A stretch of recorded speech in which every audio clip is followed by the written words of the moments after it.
Why do elevators lifts never let you unpress a floor button? Because it's probably a feature that many who make them don't see the value in actually putting in. The ones in my apartment building do, and it's pretty cool.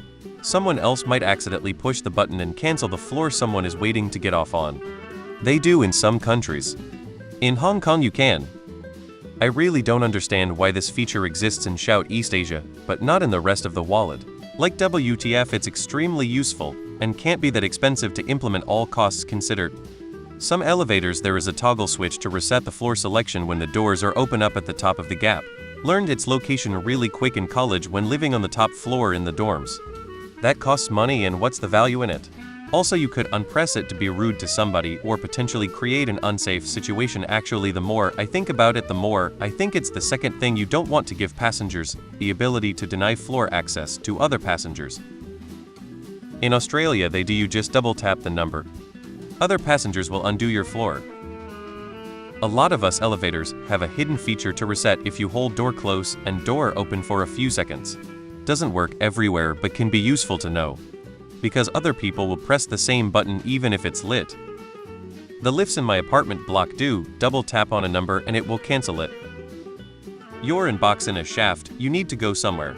If you unpress the floor and you are the only rider, what's the elevator supposed to do? Safely just stop until you make a decision? Have you seen the US Elevators Union? They are dinosaurs. This would require a computer of some sort, and that scares them. I think part of it is safety. If somebody gets in and presses floor 5, and the car stops and another person gets in and presses floor 11, if that person decides to do something to the first person, all they'd have to do is press floor 5 and now he's got more time. Or it's tradition and nobody likes change.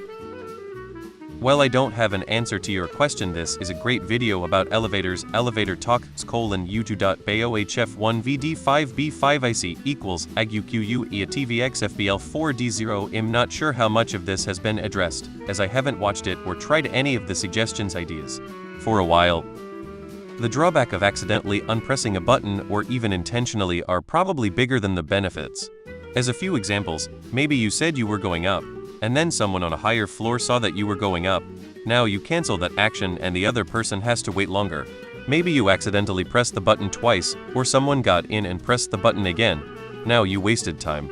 Maybe someone intentionally unpresses buttons off people pressed so they get to their destination faster. The advantage of canceling is if you make a mistake, or someone presses all the floors, you can try to counter at it. On the other hand, the drawback of allowing every button to be pressed is that someone might do it for fun, but the advantage is you don't have to limit people's ability to pick the floor they want to go to. I've always thought about how crazy that is. However, in other countries like Kuwait you can actually unpress buttons. They have them in the Asian countries of the world, I believe. I saw a TikTok about it,